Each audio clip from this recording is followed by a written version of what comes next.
Kita semua diciptakan oleh Allah Subhanahu wa taala dengan satu tujuan. Tujuan diciptakannya manusia adalah untuk beribadah kepada Allah Subhanahu wa taala, untuk menjadi hamba Allah Subhanahu wa taala. Sebagaimana Allah Subhanahu wa taala berfirman di dalam Al-Qur'an surat Adz-Dzariyat, "Wa ma khalaqtul jinna wal insa illa liya'budun." Dan tidaklah aku ciptakan jin dan manusia kecuali untuk menghamba, untuk menjadi hamba daripada aku, untuk menyembah aku.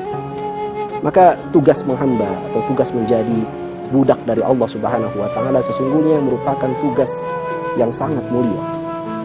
Bayangkan Nabi kita Muhammad sallallahu alaihi wasallam yang disebut oleh Allah Subhanahu wa taala sebagai khairul bariyah, sebagai manusia yang terbaik, sebagai khalilullah, sebagai kekasihnya Allah.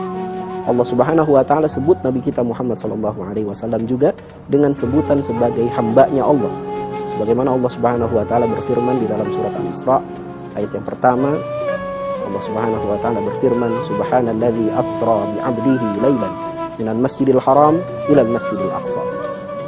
Maha suci Allah yang telah memperjalankan hambanya. Hambanya di sini maksudnya adalah Nabi kita Muhammad sallallahu alaihi wasallam, perjalankan di malam hari dari Masjidil Haram ke Masjidil Aqsa. Maka ikhwatal iman rahimakumullah, sekali lagi tugas sebagai hamba ini merupakan tugas yang sangat mulia, tugas yang memanusiakan manusia. Karena apabila manusia tidak menghamba kepada Allah, pastilah manusia akan menghamba kepada selain Allah. Ada di antara manusia yang kemudian menghamba kepada harta, menghamba kepada kedudukan, menghamba kepada hawa nafsunya.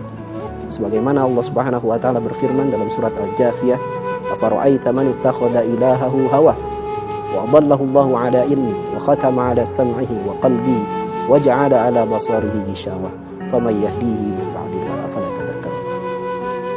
Tidakkah kalian perhatikan orang-orang yang telah menjadikan hawa nafsunya sebagai ilah, sebagai Tuhan, yang menghamba kepada hawa nafsunya?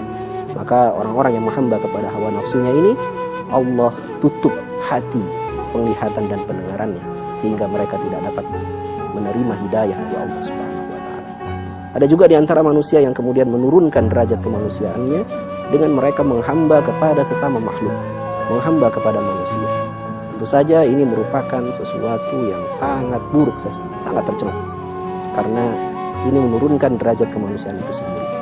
Maka dahulu Islam diturunkan untuk membebaskan manusia dari penghambaan sesama makhluk ini. Sebagaimana dikatakan oleh sahabat Rabi bin Amir radhiyallahu anhu ketika berhadapan dengan Panglima Rustum, Panglima tentara Persia, negara superpower di masa itu. Rabi bin Amir pernah berkata, sesungguhnya Islam ini diturunkan litukhrijan nas, untuk mengeluarkan manusia min ibadatil ibad ila ibadatillahi wahdah, dari penghambaan sesama hamba menuju penghambaan kepada Allah Subhanahu wa taala saja. Oleh karena itu ikhwatal iman rahimakumullah, sekali lagi kita ditetapkan oleh Allah Subhanahu wa taala sebagai hamba, sebagai budak dari Allah Subhanahu wa taala, dan tugas kita sebagai hamba ini merupakan tugas yang memanusiakan kita, memuliakan kita sebagai manusia. Namun ikhwatal iman rahimakumullah, sebagai hamba dari Allah Subhanahu wa taala, tentu kita harus menjadi hamba yang terbaik, harus menjadi hamba yang beradab kepada Allah Subhanahu